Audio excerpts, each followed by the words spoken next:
there is an argument to be made that since we are not only a highly intelligent species but a highly social one, we evolved to get well-being from being thought well of by members of our group, our coalition, i.e., that we strive for coalitional value.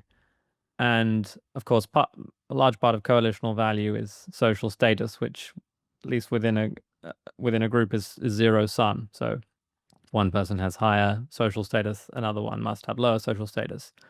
But one can also obtain coalitional value according to this line of argument by doing things that are useful for the coalition as a whole, and whether that's the immediate family or some sort of larger tribal group, or maybe even all of humanity.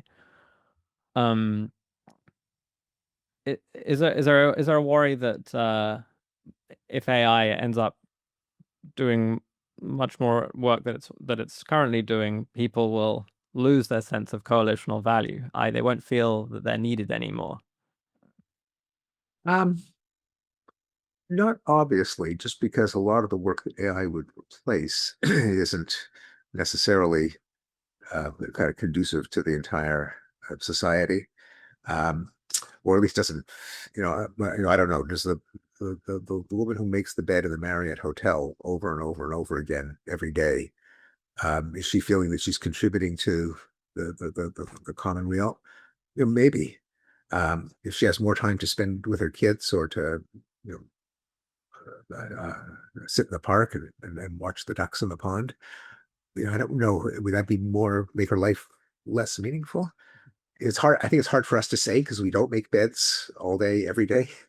Uh, Now, maybe when it comes then to the paralegals, again, I think a lot of people really value their vacations. They retire. I'm wondering if the people who get so much meaning and purpose out of work are the elites like us, but maybe AI will come for us too, or maybe it'll come for us first. Yeah, that's Uh, my worry.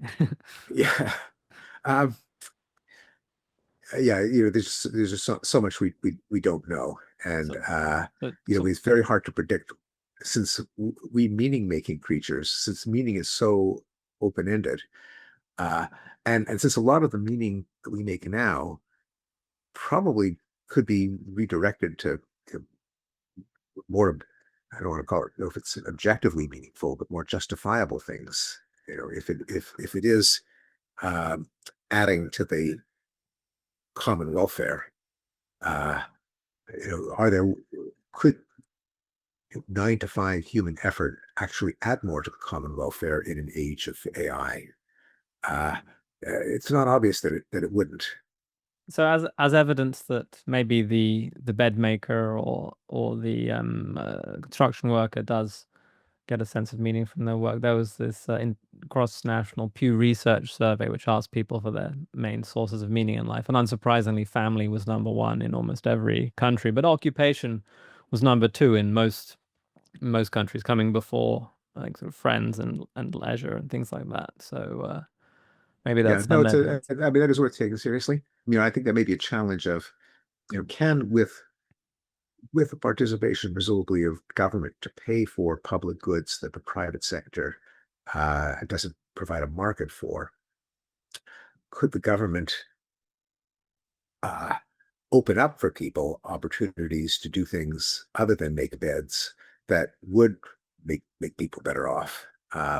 Such as just spending time with elderly people, spending time with kids, uh, you planting trees, whatever it is that would give them would still put their hands to work, um, earn an honest dollar for an honest day's work, and lead us better off if more work was being done in the aggregate, more work being organization of materials and information in a way that benefits society. That is, if in addition to all the human labor, we had computer labor, uh, there'd just be more good stuff happening. One, Again, I don't want to say that's going to happen. I'm going to yeah, say yeah. that's, for me, that's as envisionable as a society of depressed zombies not knowing what to do with their days and their big fat government check.